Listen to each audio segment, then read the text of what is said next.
ओम शांति। ये रात्रि क्लास चल रहा था 8 जून 1966।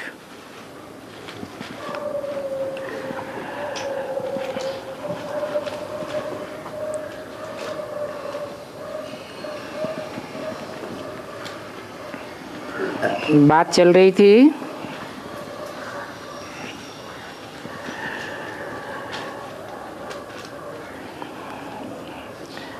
बाप सर्वशक्तिवान है, सर्वात्माओं से शक्तिवान है।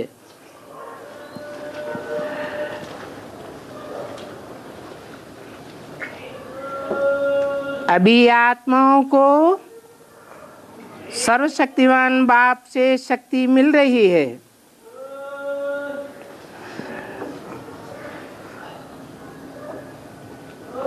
फिर कम होती जाएगी।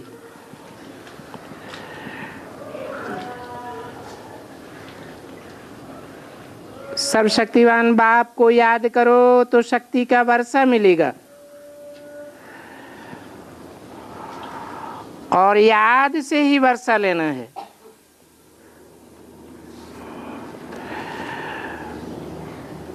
तुम भी समझते हो हम शिव बाबा के सामने बैठे हैं, और तो कोई नहीं समझते हैं।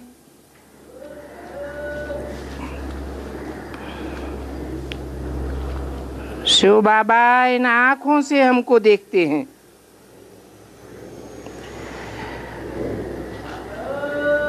आत्मा ही देखती, सुनती और बोलती है।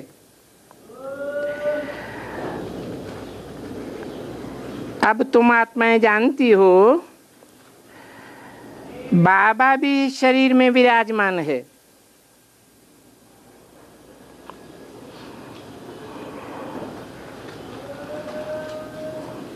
वर्षा देने आए हैं और पावन भी बनावेंगे। जितना तुम पावन बनेंगे उतना ऊंचे पद पावेंगे। आगे तो तीर्थों पर जाते थे बहुत तकलीफ करके, अभी तो तकलीफ की कोई बात ही नहीं है। बाप आए वर्षा देते हैं। तुमको तो कोई तकलीफ नहीं देते हैं।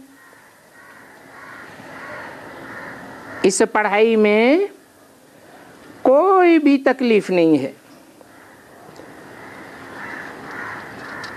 उस दुनियावी पढ़ाई में तो बहुत खिटपिट है।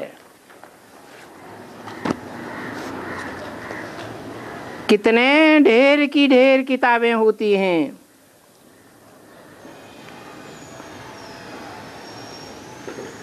आठ 6 की रात्रि क्लास का दूसरा पेज।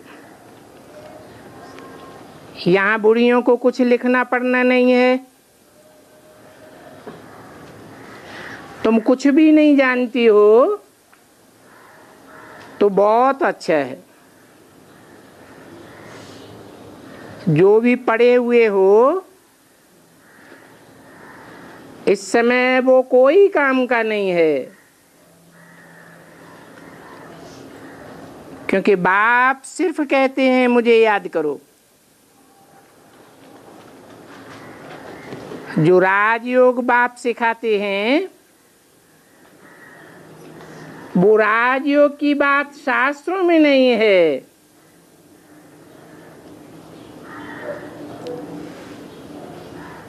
तेल में उतनी ताकत नहीं होती है,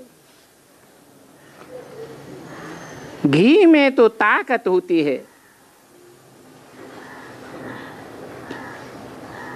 भक्ति मार्ग में सारा तेल ही तेल है, और ये तो घृत है। जिस घृत से तुमको कितनी ताकत मिलती है। तुम शक्तिवान बनते हो ना, तो हमेशा अपन को आत्मा समझ बाप को याद करना है। और ये भी जानते हो आत्माओं को वर्षा देने बाप ही आते हैं।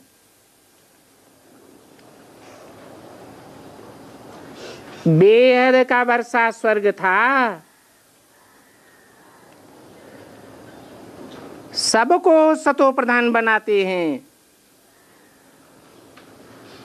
और सब आत्माओं को जीवन मुक्ति देते हैं।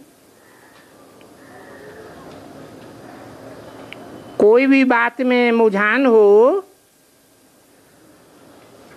तो उस समय छोड़ देना चाहिए। मूल बात है ये, एक बाप को और सृष्टि चक्र को जानना। तुम जानते हो कि पतित बनने के कारण ही बेड़ा गर्क हुआ है। विकारी मनुष्य कोई काम के नहीं होते हैं। तुम पावन बन रहे हो, वो पतित हैं। आत्मा जानती तो है ना मैं पतित हूं। मैं आत्मा विष्टा का कीड़ा हूं। अपने ऊपर शर्म आनी चाहिए। तो मूल बात है पावन बनने की। पतित को सभा में बैठने से भी बड़ा पाप पड़ता है।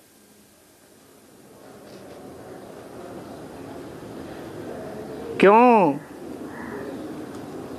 क्योंकि पतित के पतितपने के वाइब्रेशन संगठन को खराब करते रहेंगे। सभा में ऐसे समझे जैसे कि स्वच्छ सभा में कोई भंगी से भी बदतर बैठा हो। बहुत दंड खाते हैं। इससे तो सभा में ना बेहतर है। आने से तो और ही अपना कल्याण करेंगे।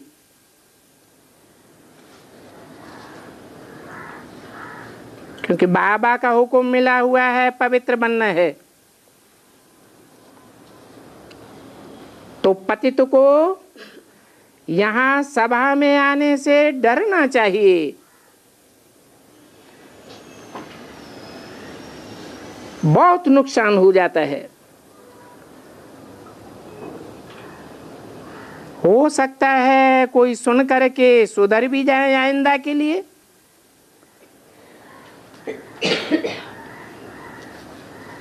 प्रतिज्ञा करो। सो तो तब करें जब बुद्धि में बैठे, नहीं तो दंड के भागी बन पड़ते हैं। अच्छा, गुड नाइट।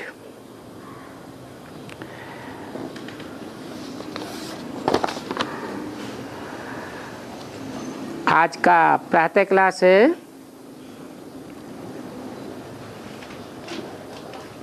17 जून 1966। यहाँ बैठे तो हो, क्या शिव बाबा की याद में हो? ये जानते हो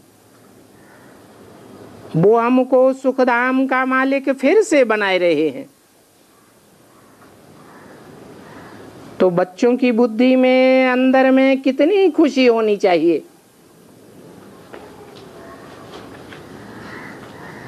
कि इतनी बड़ी दुनिया के बीच बाबा हमको स्वर्ग का मालिक बनाए रहे हैं। यहाँ बैठे हो तो बच्चों को खजाना मिलता है।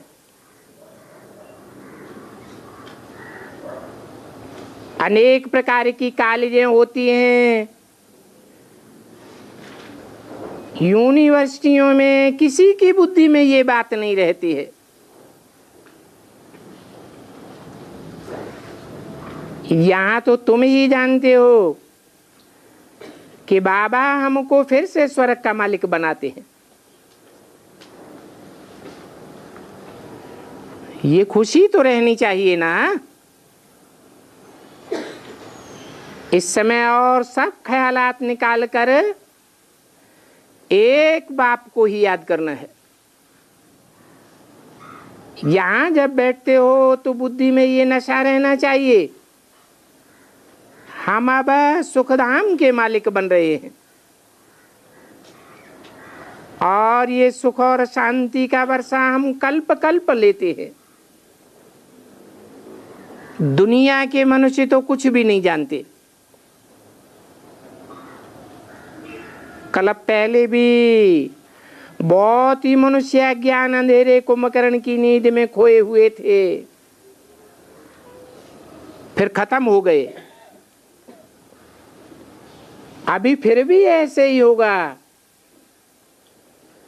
ये भी बच्चे समझते हैं हमको तो बाबा ने अडॉप्ट किया है, अथवा तो हमने बाबा के धर्म की गोद ली है। वो बाबा फिर से आदि सनातन देवी देवता धर्म की स्थापना कर रहे हैं। अभी हम ब्राह्मण हैं, हम ब्राह्मण सच्चा सच्चा गीता पाठ सुन रहे हैं। सच्चा सच्चा क्यों कहा? क्योंकि सच्चा बाप आकर के सच्ची गीता सुनाते हैं। हम बाबा से फिर से राजयोग और ज्ञान बल से वर्षा ले रहे हैं। ऐसे ऐसे ख्यालात जरूर बुद्धि में आना चाहिए। बाप भी आकर के खुशी की बातें बताते हैं। बाप जानते हैं बच्चे काम चिता पर बैठ काले भस्मीभूत हो गए हैं,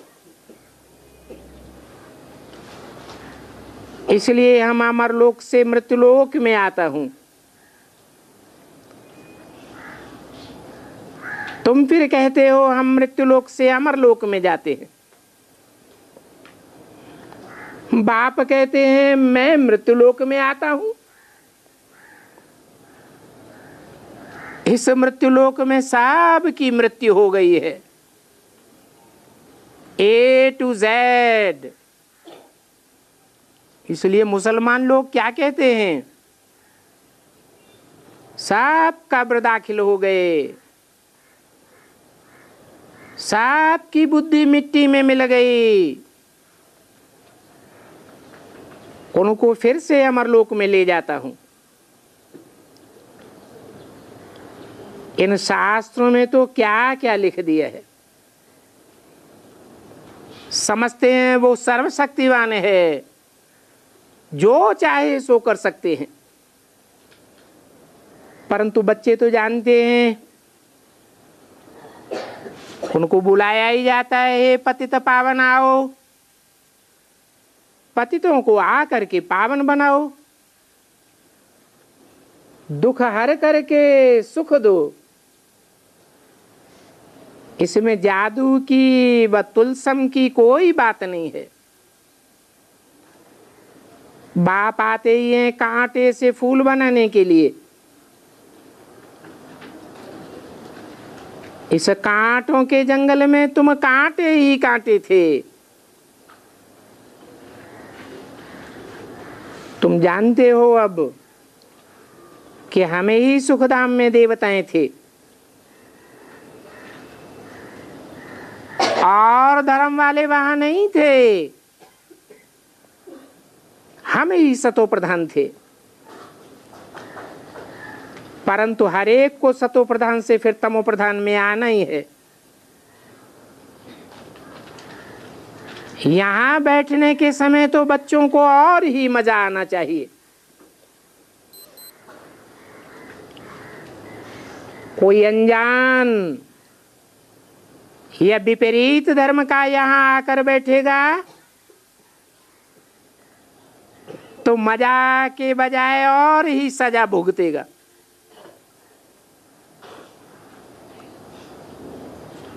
बाप को सारी दुनिया याद करती है, कहते हैं हे लिबरेटर, हे गाइड, हे पतित पावन। बुलाते ही तब हैं जबकि रावण राज्य में है, सतयुग में थोड़े ही बुलावेंगे। ये बातें बड़ी सहज हैं समझने की, परंतु माया ऐसी है एकदम भ्रष्ट बुद्धि बनाई देती है। गवर्नमेंट खुद कहती है ये भ्रष्टाचारी राज्य है, परंतु कोई भी अपन को भ्रष्टाचारी नहीं समझते हैं। देवताओं के आगे जाकर गाते भी हैं, आप सर्वगुण संपन्न हो, संपूर्ण हिंसक मर्यादा पुरुषोत्तम हो। हम पापी हैं, कपटी हैं, नीच हैं।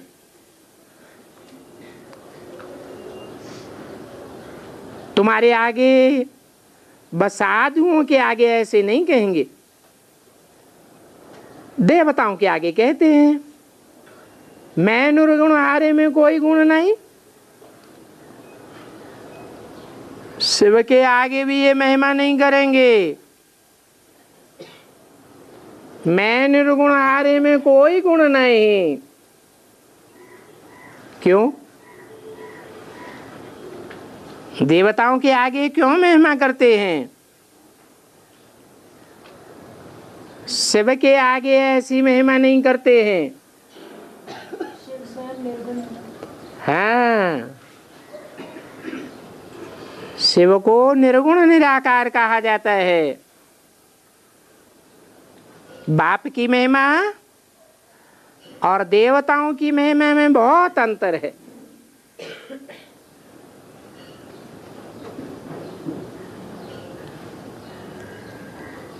अक्सर करके लक्ष्मी नारायण के आगे जास्ती कहते हैं। अभी तुम तो समझ गए हो, इन लक्ष्मी नारायण को ऐसा ऊंच किसने बनाया?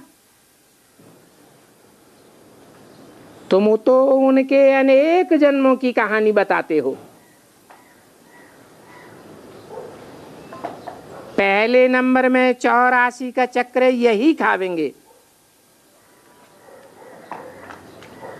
ये बातें तुम्हारे सिवाय और कोई की बुद्धि में नहीं है।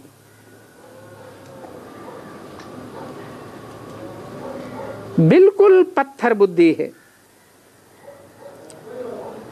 तुम सतयुग से लेकर सबकी हिस्ट्री को जानते हो। सतयुग से लेकर कौन कौन कितने जन्म लेते हैं, कौन 83 जन्म लेते हैं, कौन 82 जन्म लेते हैं।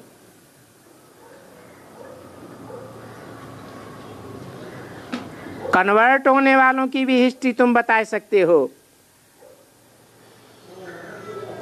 कौन क्या क्या बनते हैं वो भी तुम जानते हो, परंतु ये बातें तुमको किसने सिखाई? तो तुम कहेंगे हमको भगवान ने सुनाया। उनके सिवाय और कौन सुना सकेंगे? बाप कहते हैं मैं तुम्हारे 84 जन्मों की कहानी सुनाता हूं, तो जरूर समझेंगे।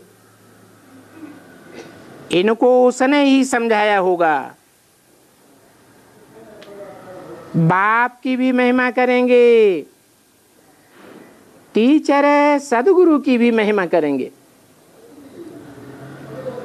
फिर जान जावेंगे कि तीनों एक ही हैं।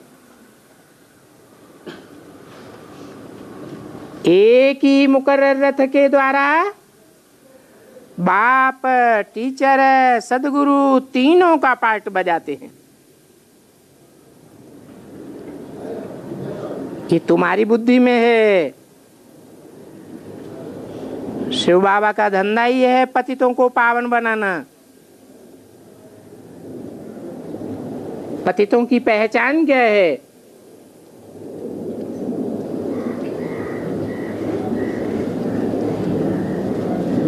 पतित दुखी जरूर होंगे,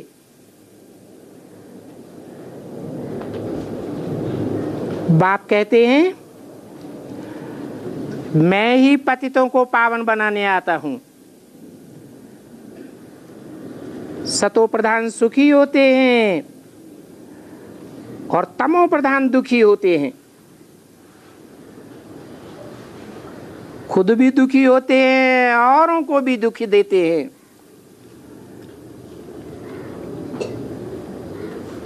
इन देवताओं का कितना सतोगुणी स्वभाव होता है। और ये सतोगुणी होते हैं सतयुग में, तमोगुणी कलयुग में होते हैं। बाकी हाँ, हर युग में नंबरवार अच्छे और बुरे होते हैं, एक जैसे नहीं होते हैं। सतयुग में कब ऐसे नहीं कहेंगे ये कोई खराब है, ये ऐसा वैसा है, क्योंकि वहां बुरे लक्षण कोई में होते ही नहीं है। वो हैं ही दैवी संप्रदाय। हाँ, साहूकार और गरीब हो सकते हैं, बाकी अच्छे व बुरे गुणों की वहां गणना नहीं होती है। वहां तो सब सुखी रहते हैं, दुख की कोई बात नहीं। उसका नाम ही है सुखधाम। ये तो दुख धाम है। तो बच्चों को बाप से पूरा 21 जन्म का सुख का वर्षा लेने का पुरुषार्थ करना है।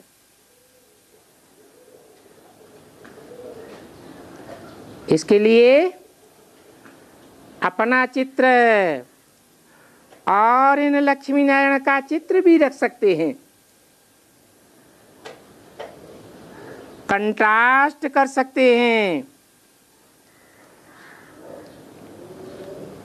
तो कहेंगे कोई तो इन लक्ष्मी नारायण को सिखाने वाला होगा।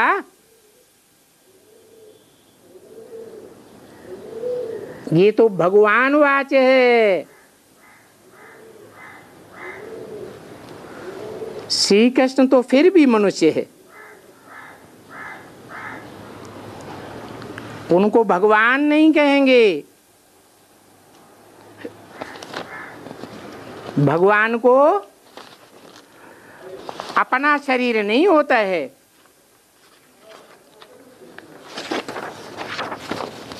श्री कृष्ण को तो अपने माँ बाप से मिला हुआ शरीर था। भगवान तो आकर के शरीर का लोन लेते हैं। 17 जून 1966 की वाणी का दूसरा पेज। जिस शरीर का लोन लेते हैं वो शास्त्रों में गाया हुआ है, भागीरथ है। तो जरूर कोई रथ पर विराजमान होता होगा। मनुष्य शरीर में ही विराजमान होते हैं, बैल पर थोड़े ही आवेंगे।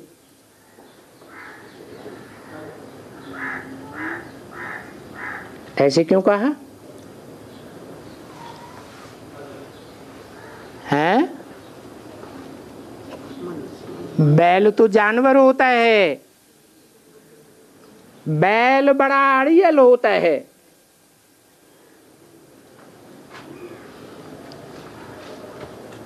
जानवर बुद्धि में भगवान बाप आवेंगे क्या?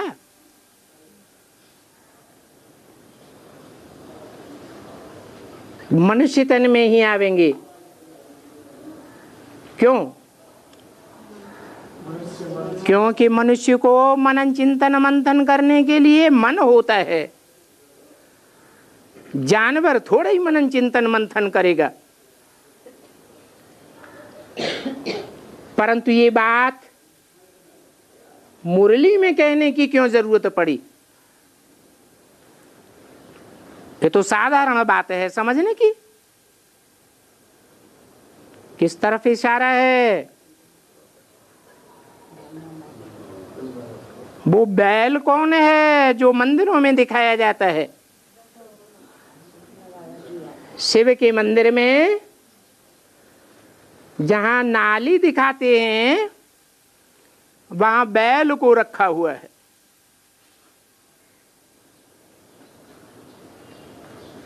अब बैल को शिव दिखाई पड़ेगा या नाली दिखाई पड़ेगी? किसके सामने बैठा हुआ है? हैं? बैठा तो शिवलिंग के सामने है, लेकिन वहां नाली भी है। परंतु बैल किसको याद करेगा? है? बैल शिव को पहचानता है। अरे आज के मनुष्य ही शिव को नहीं पहचानते। मनुष्य मात्र ये नहीं जानते हैं कि मंदिर में रखा हुआ ये पत्थर का लिंग किसकी यादगार है। तो जानवर बुद्धि कैसे जानेगा? बाप कहते हैं मैं बैल पर थोड़े ही आऊंगा, परंतु भक्ति मार्ग में शिव और शंकर को इकट्ठा कर दिया है।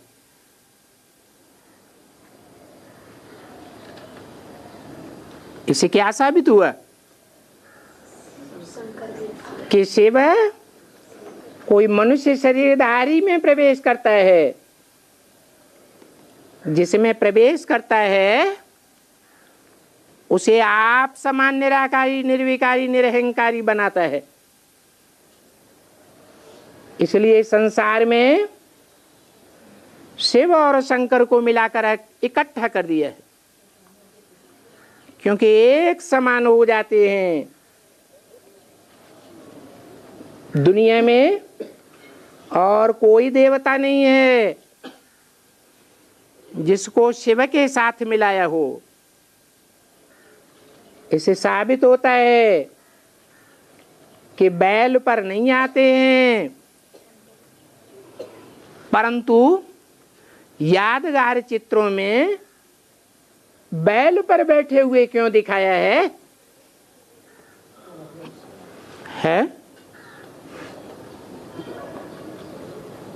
इसीलिए दिखाया है कि बैल पर शंकर की सवारी होती है,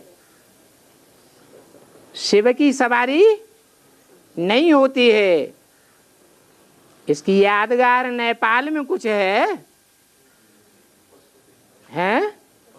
पशुपति नाथ। क्या नाम दिया?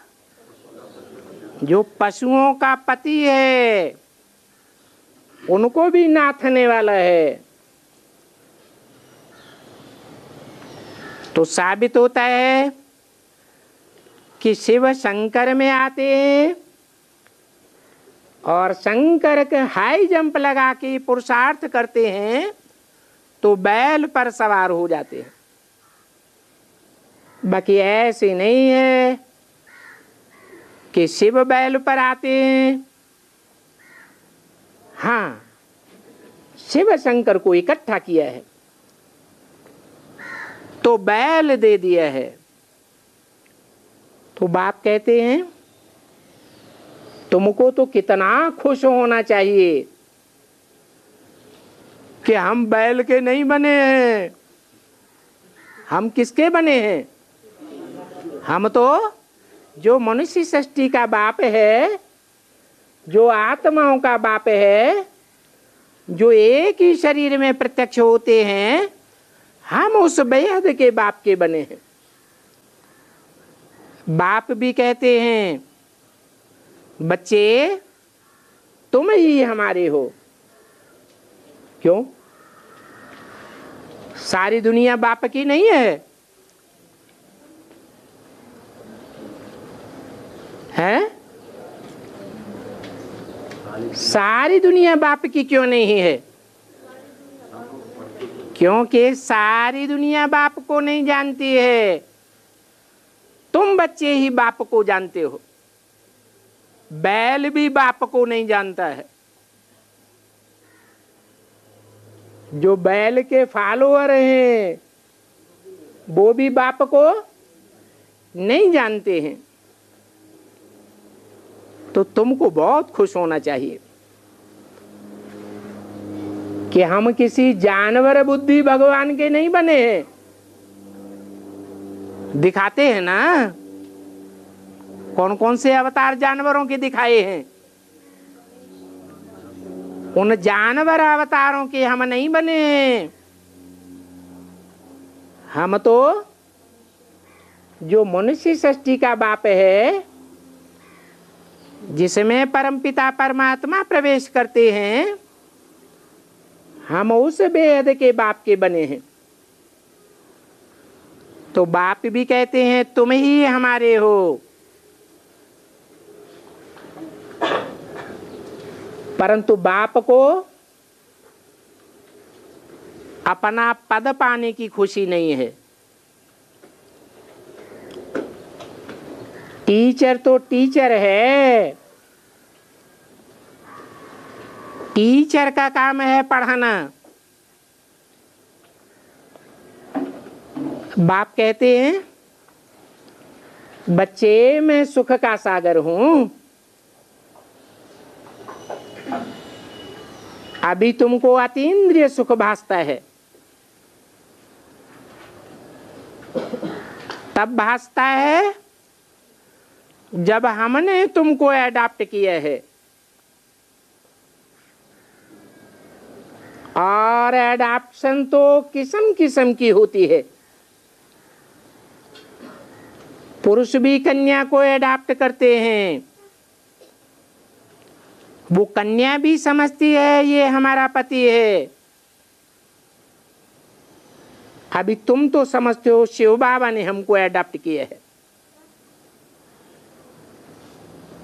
दुनिया में इन बातों को कोई नहीं जानते हैं।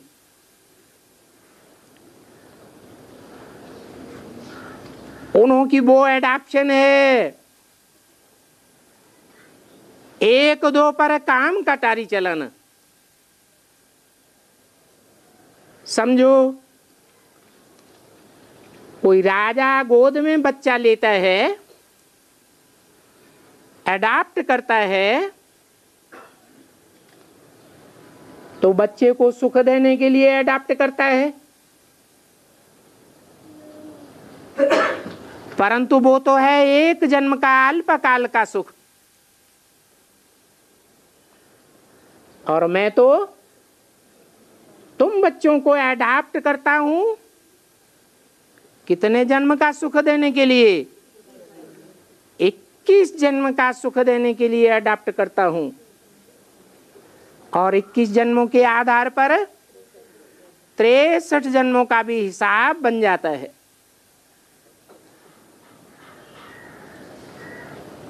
वो कहेंगे ये हमारा गुरु है,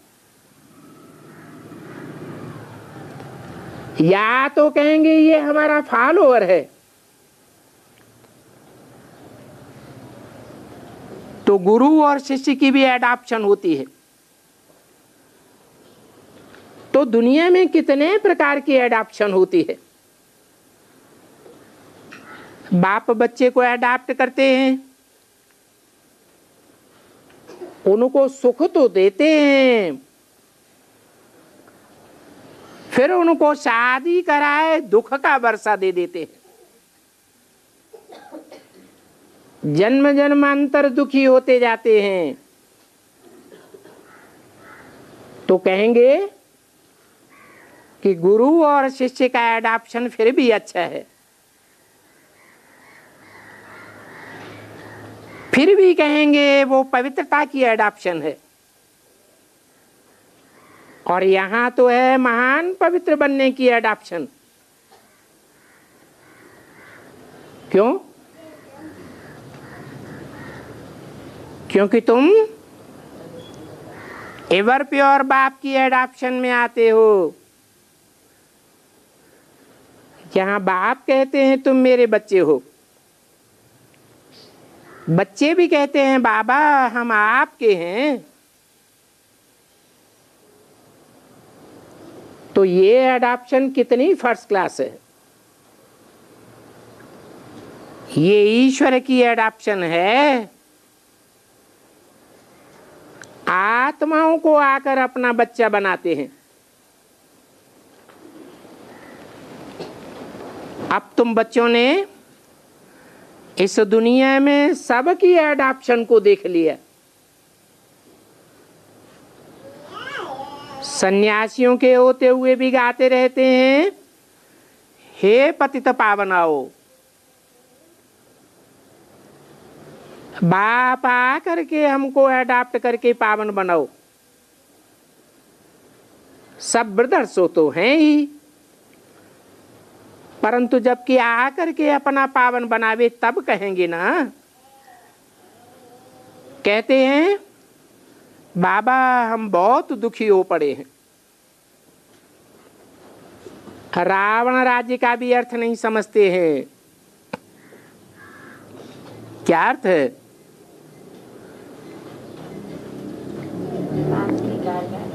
रावण कहा ही जाता है रुलाने वाले को। रावण कहा ही जाता है 5 विकारों को। रावण की एफजी बना करके जलाते रहते हैं। जैसे कोई किसी को दुख देते हैं तो समझते हैं इस दुखदाई के ऊपर तो केस चलना चाहिए, परंतु ये किसी को पता नहीं है कि रावण सबसे बड़ा दुश्मन। उनकी एफजी वर्ष वर्ष जलाते हैं, परंतु जलाने वाले कितने पत्थर बुद्धि बुद्धू मूर्ख हैं जो उनको ये बात का पता ही नहीं है कि रावण क्या चीज है। अर्थ ही नहीं समझते। ये भी नहीं जानते हैं ये कब से दुश्मन बना है और ये कौन है जिसके चरित्र की यादगार में चित्र बनाते हैं। उस चित्र में 10 शीश दे दिए हैं। आखिर ये 10 शीश वाला दुश्मन मरेगा या नहीं मरेगा? इस दुश्मन का तो तुमको ही असली पता है।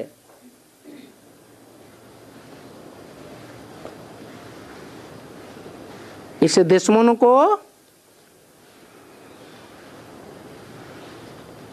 खत्म करने के लिए बाप को ही आना पड़ता है।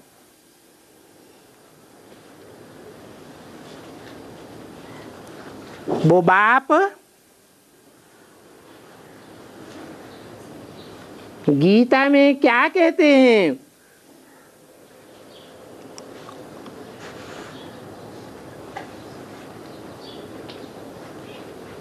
सब धर्मों का विनाश करता हूं और एक सद्धर्म की स्थापना करता हूं।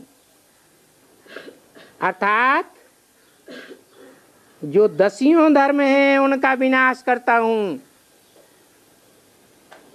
और राम राज्य की स्थापना करता हूं। तो इस दुश्मन का तुमको ही मालूम है। उस दुश्मन को विजय पाने के लिए तुमको अडॉप्ट किया है।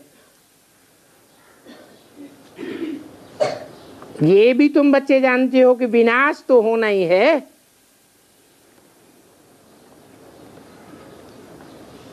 इसका क्या प्रूफ है? कोई पक्का प्रूफ है कि विनाश अवश्य अवश्यंभावी है? हैं? हाँ, ये एटॉमिक बॉम्ब्स भी बने हुए पड़े हैं। 70-72 साल पहले एटॉमिक एनर्जी का नाम निशान भी नहीं था, भगवान भी नहीं था।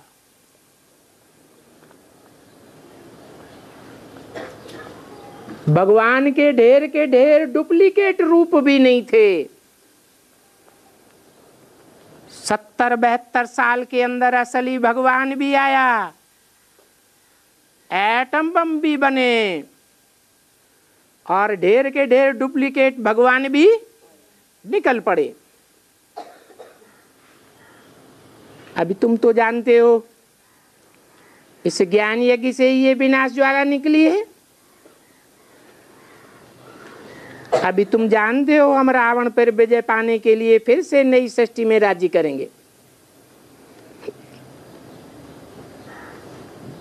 बाकी तो रामलीला, कृष्ण की रास लीला, ये सब गुड़ियों के खेल हैं। रावण की गुड्डी पर कितना खर्च करते हैं बनाने में। मनुष्य तो बहुत पैसे गंवाते रहते हैं। अभी तुम बच्चे तो समझते हो कितना रात दिन का फर्क है। उनके समझने में और तुम्हारे समझने में। वो भटकते हैं, धक्के खाते रहते हैं, और तुम्हारी बुद्धि को तो ठिकाना मिल गया है। कैसे? उनकी बुद्धि में है कि भगवान सर्वव्यापी है, और तुम्हारी बुद्धि में है कि भगवान तो एक व्यापी है। वो एक मुकर्रर रथ में आया हुआ भगवान हमने पहचाना है। अब हम उसकी श्रीमत पर श्रेष्ठाचारी सतयुगी स्वराज्य पा रहे हैं।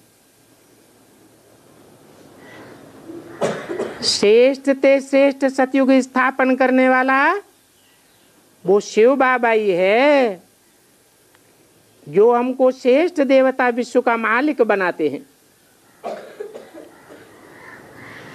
श्री श्री शिव बाबा हमको भी श्रेष्ठ बनाते हैं। तो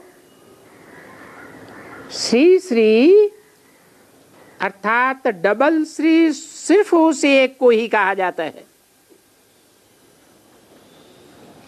ऐसे नहीं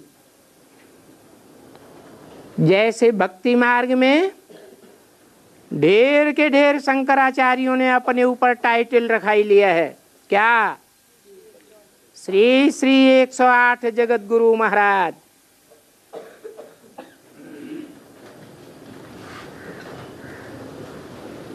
जो दुनिया की आत्माओं में से चुनकर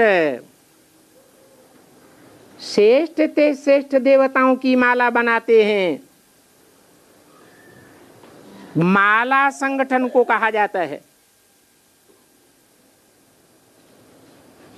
वो माला बनाने वाला बाप पुनर्जन्म में नहीं आते हैं। ये सन्यासी उदासी तो पुनर्जन्म में आते रहते हैं। तो अभी देखो आजकल कितने सन्यासियों आदि ने अपने ऊपर नाम रखवा लिया है, श्री श्री फलाना। तो कितना फर्क हो गया है।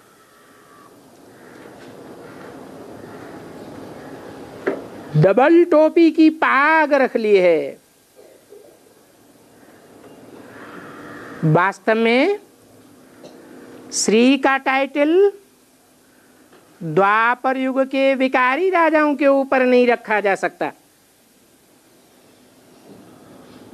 इतना समझते हैं कि ये देवताएं हो करके गए हैं, ये नहीं समझते कि हम ही पूज्य थे, अब हम ही पुजारी बने हैं। ये कितनी गुह्य बातें हैं। अभी तुम्हारी कितनी विशाल बुद्धि होनी चाहिए। तुम जानते हो हम इस ईश्वरीय पढ़ाई से डबल सिर ताज बनते हैं, और हम ही पहले भी डबल सिर ताज थे। अब तो हमारे ऊपर सिंगल ताज भी नहीं है। कौन सा सिंगल ताज? स्थूल ताज भी नहीं है। जो राजाओं को ताज होता था, पतित दुनिया के राजाओं को भी स्थूल ताज होता था, अभी वो ताज भी खलास हो गया। और दूसरा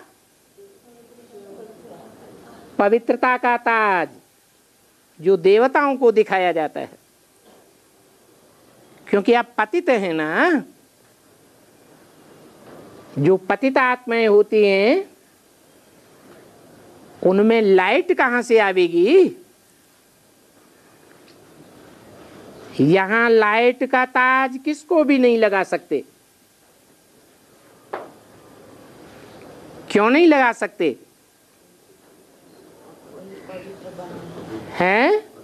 क्योंकि प्योरिटी की लाइट होती है, इम्प्योरिटी की लाइट नहीं होती है। इन पवित्र रहने वाले सन्यासियों को भी लाइट नहीं दे सकते।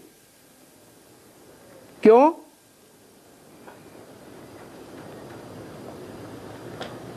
क्योंकि उनकी पवित्रता भी आर्टिफिशियल है। जैसे कोई 10 साल जेल में रहे, जेल से बाहर आने के बाद कहे मैंने 10 साल पवित्रता का पालन किया, ब्रह्मचर्य का पालन किया।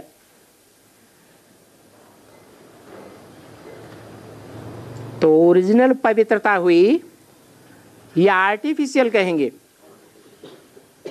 ये तो मजबूरी की बात है। इसलिए बाप कहते हैं ये सन्यासी भी भ्रष्ट इंद्रियों से पैदा होते हैं, भ्रष्टाचारी हैं। जैसे सारी दुनिया भ्रष्टाचारी है, ये सन्यासी भी भ्रष्टाचारी हैं। देवताओं की पैदाइश तो श्रेष्ठ इंद्रियों से होती है, देवताएं ही श्रेष्ठाचारी होते हैं। इन चित्रों में जहां तुम तपस्या में बैठे हो, वहां तुम ब्राह्मणों को लाइट का ताज नहीं देना है।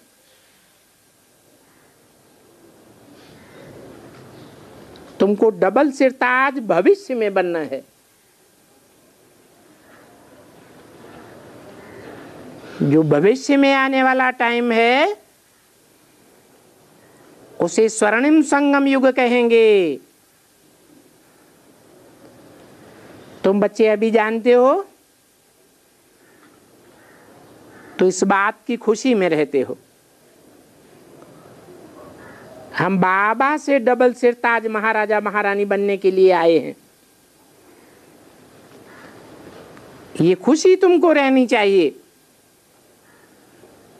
शिव बाबा को याद करना चाहिए तो पतित से पावन बन स्वर्ग का मालिक बन जाएंगे,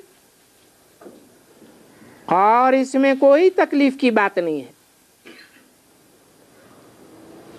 यहां तुम स्टूडेंट बैठे हो, और वहां तो आकर के मित्र संबंधी आदि भी बैठ जाते हैं।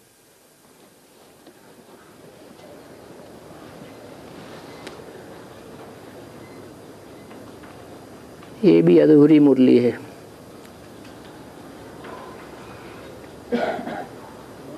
अगला रात्रि क्लास है 21/6/66 का। बच्चों ने पार्टीशन भी देखा।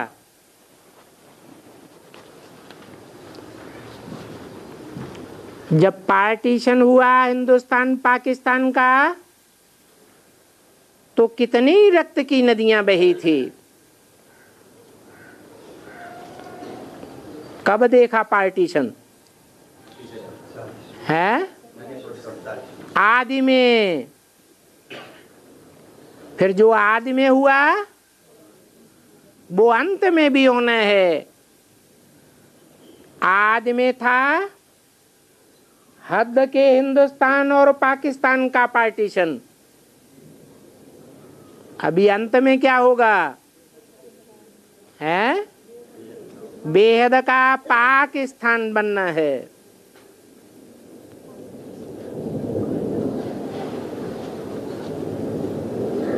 जब हिंदुस्तान पाकिस्तान का पार्टीशन हुआ तो कितनी भूख हड़ताल आदि हुई, कितनी पिकेटिंग हुई।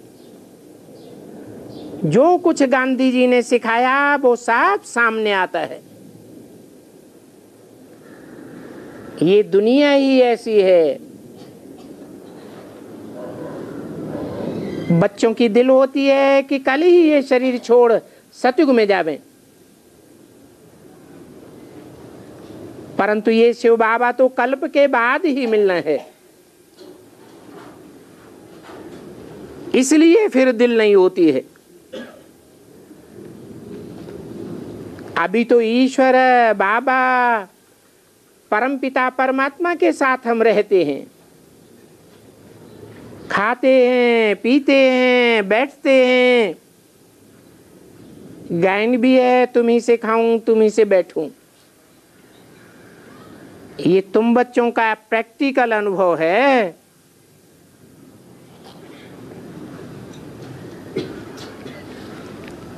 दिन रात सुबह शाम ये ख्याल में आना चाहिए, बाबा से हम विश्व के मालिक बनते हैं। निश्चय बुद्धि विजयते संशय बुद्धि विनश्यते गाया हुआ है। कहाँ का गायन है? जब तुमने कल पूर्व भी विश्व की बादशाही पाई थी, विजयमाला के दाने बने थे, तो अब भी विजयमाला का दाना बनने के लिए कितना पुरुषार्थ करना चाहिए। जबकि हम गाते आए हैं तुम माता पिता हम बालक तेरे। वो भक्त लोग तो कुछ भी नहीं जानते हैं कि कैसे बाप आकर के प्रैक्टिकल में माता पिता बनते हैं। अभी तुम तो प्रैक्टिकल में जानते हो। प्रैक्टिकल किसे कहा जाता है?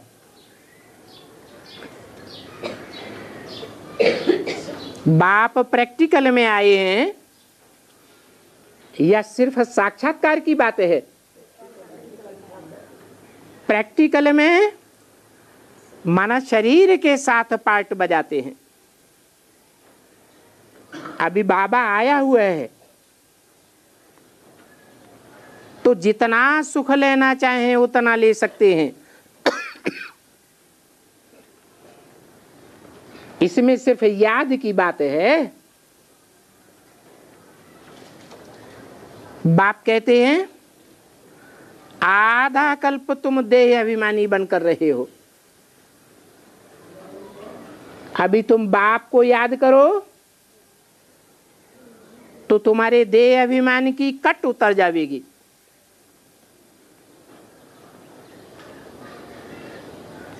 शिव बाबा की कशिश बहुत होती है, फिर भी कहते हैं मुझे याद करो, पवित्र बनो। भक्ति मार्ग में कृष्ण लीला, बाल लीला का गायन होता है।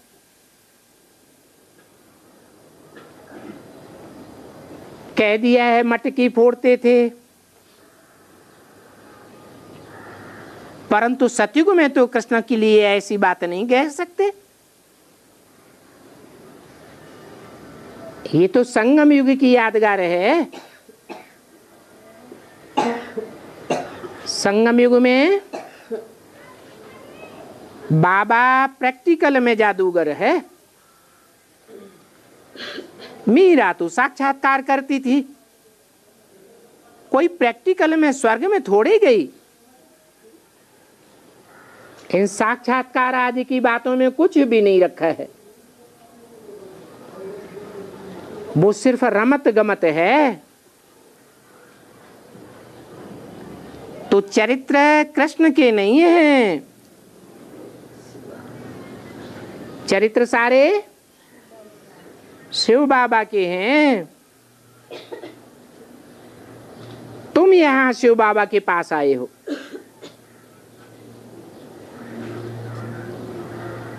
तुम आए हो शिव बाबा के पास, वो नहीं आए हैं। वो माने कौन?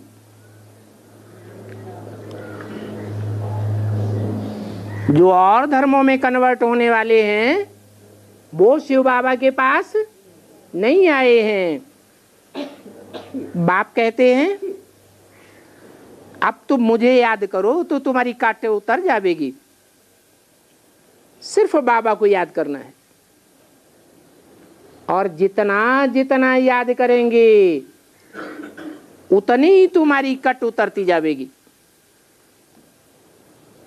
बहुत खुशी होगी। परंतु बच्चे अक्सर करके इस बात को भूल जाते हैं। किस बात को? कि याद भी कैसे आती है। याद आने का क्या कारण है?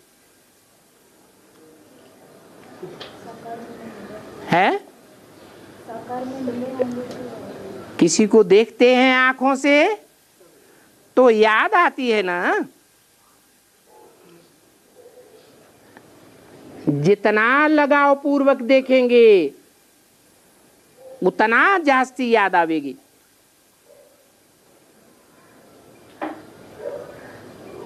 ये तो आंखों का मिसाल दिया। मनुष्य को तो सबसे जास्ती इंद्रियां होती हैं।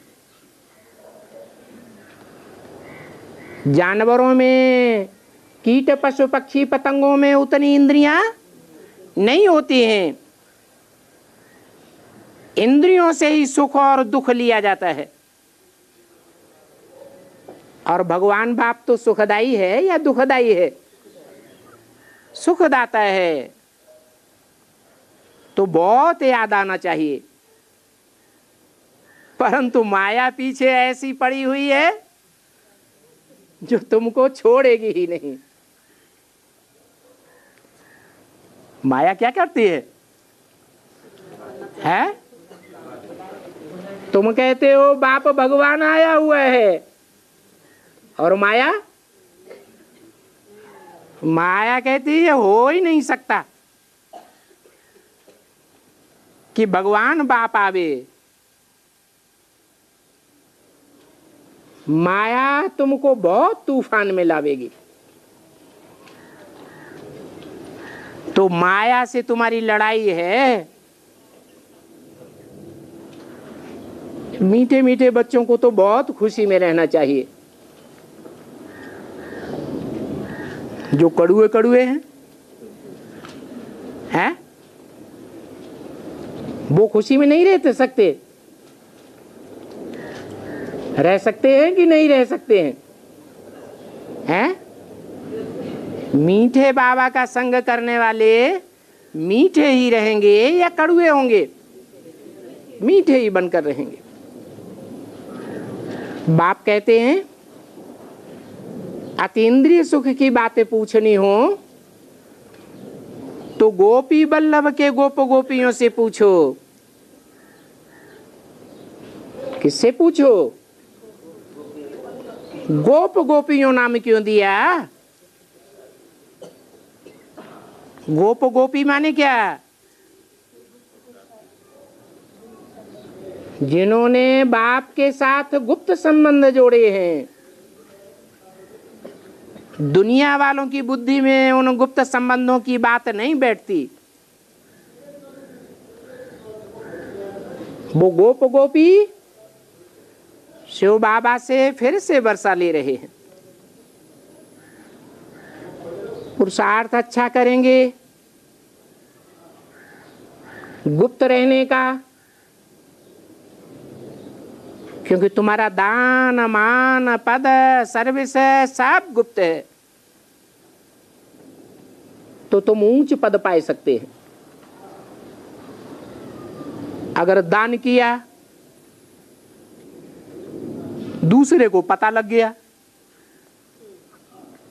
तो दान की ताकत कम हो जाएगी, फिर उतना ऊंच पद नहीं पाए सकेंगे। बच्चियां मार खाती हैं,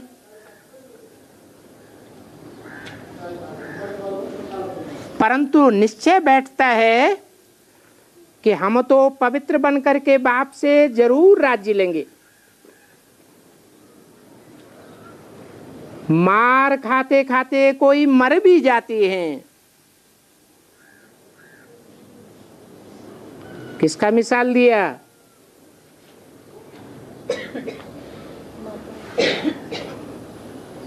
जालंधर में कोई बच्ची मार खाते खाते मर गई। वो भी बहुत अच्छा पद पाए लेंगी। इस समय तुम नालिशफुल बनते हो। बाप इस समय आए नालिश देते हैं, फिर इस नालिश के तुम संस्कार ले जावेंगे। कहाँ ले जावेंगे? सतयुग में है? सतयुग में नालिश के संस्कार होंगे हैं? अरे नालिश के संस्कार फिर कहाँ उदय होंगे? द्वापर युग से। द्वापर युग के आदि से शास्त्र बनना शुरू होते हैं। पहले हर चीज सतो प्रधान होती है, बाद में तमो प्रधान दुखदाई बन जाती है। ऐसे इन शास्त्रों में भी पहले पहले सच्चाई थी। जैसे गीता में बाद में कृष्ण का नाम डाला गया, तो जितना पुरुषार्थ करेंगे उतना पद पावेंगे। देवताएं हैं ही दैवी गुणों वाले, उनकी आत्मा और शरीर दोनों पवित्र होंगे। शरीर के पवित्र बनने में कोई दुख की बात नहीं होगी। आत्मा भी पवित्र बनेगी। आगे चल के तुम बच्चों को साक्षात्कार होने हैं। तुम देखेंगे कि हमारे संगठन रूपी महल बन रहे हैं और धर्मों के संगठन रूपी महल टूट रहे हैं। ये मंदिर, मस्जिद, गिरजाघर, गुरुद्वारे सब चलने लग पड़ेंगे। तुम्हारा संगठन संसार में चमकेगा। तुम देखेंगे, फिर बतावेंगे कि फलानी दासी बनेगी। फिर उस समय बहुत अफसोस होगा। इसलिए बाबा कहते हैं जितना याद कर सको उतना पुरुषार्थ करो और उनको भी रास्ता बताओ।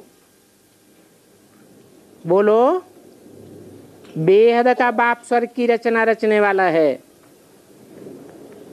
तो बाप को याद करने से तुम्हारे विकर्म विनाश हो जाएंगे। अच्छा, बच्चों को गुड नाइट।